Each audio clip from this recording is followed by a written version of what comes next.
তাসলিম তিনি বললেন একটা মানুষের কোটি বছর হজ ফরজ নয়, জীবনে যদি একবারও সে হজ করে নাই মালিকের হিসাব ব্যক্তি, তাহলে তার হজ আদা হয়ে যাবে।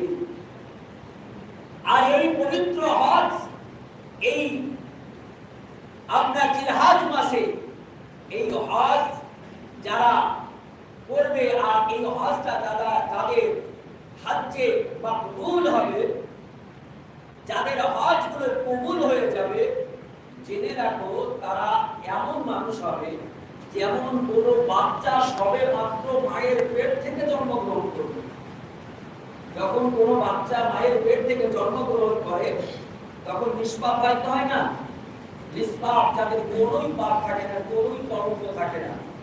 আল্লাহ রাসূল বললেন যাদের হজগুলো কবুল হবে, যাদের হজ্জে মাবরুর হবে, মাকবুল হবে, সেই ব্যক্তিগুলোর গুনাহ আল্লাহ তাআলা পুরো মাফ করে দিয়ে মাসুম ব্যক্তি বানিয়ে দেন। সুবহানাল্লাহ। আর কত গুরুত্বপূর্ণ হজ! এই হজ করার পর মুসলমান কাবা থেকে মক্কা থেকে আবার মদিনায় যায়। মদিনায় গিয়ে সেইখানে রাসূলুল্লাহ রওজা পাক করেছেন, এই রওজা পাককে জিয়ারত করে। নবীজি বলেছেন মান যারা কবরি ওয়াজাবাত লাহু শাফাআতি, যেই ব্যক্তিটা আমার কবরে পাককে জিয়ারত করলো সেই ব্যক্তিটা শাফায়াত অর্থাৎ সুপারিশ আমি নবী কিয়ামতের মাঠে করব। সুবহানাল্লাহ। আর যে নবী ছাড়া কিয়ামতের মাঠে কেউ সুপারিশকারী থাকবে না, কাউকে আল্লাহ তাআলা ক্ষমতা দেবেন না, সেই রাসূল আমাদের কিয়ামতের মাঠে সুপারিশ করবেন।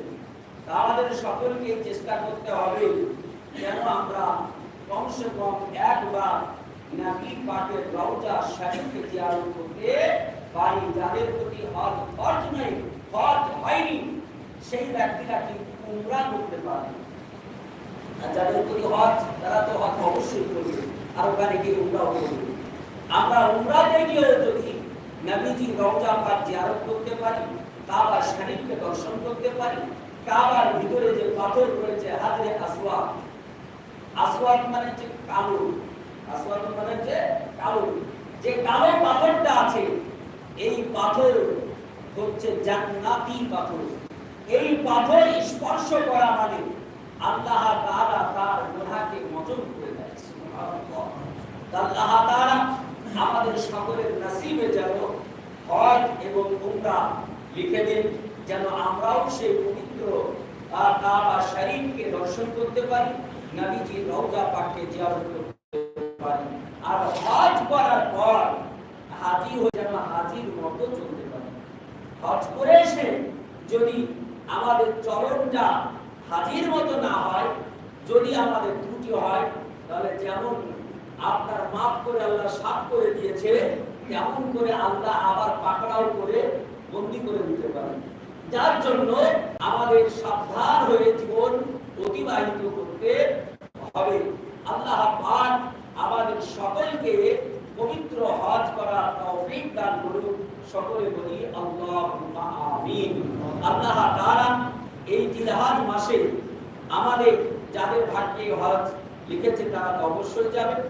জিলহজ মাসে আমরা সুন্দর দিন কয়েকটা পাবো, সেই দিনগুলো যারা হজ করতে পারবো না তারাও যেন পালন করি। যেমন ৯ জিলহজ, ৯ জিলহজ মানে যেই দিন হজ হয়, ৯ জিলহজ, এই ৯ জিলহজের রাত্রিটা অর্থাৎ ৯ তারিখ, আরবি মাসের ৮ তারিখ চলে গেল, এই যে তারিখটা হলো সন্ধ্যা হওয়ার পর, এই ৯ জিলহজ তারিখে রাসূলুল্লাহ বলেছেন কোন উম্মতে মুহাম্মাদি যদি আল্লাহ পাকের কাছে কাঁদে, আল্লাহর কাছে চাওয়ার মতো চায়, আল্লাহর কাছে যদি ইস্তেগফার করার মতো করে, তাহলে সেই দিন থেকে পূর্বে জীবন যতটা, ওই জীবনের সব গুনাহ আল্লাহ মাফ করে দেবেন। সুবহানাল্লাহ।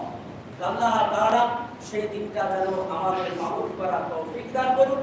সকলে বলি আল্লাহুম্মা আমিন। ওয়া মা আলাইনা ইল্লাল বালাগ।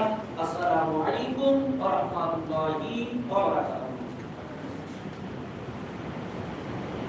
আল্লাহু আকবার।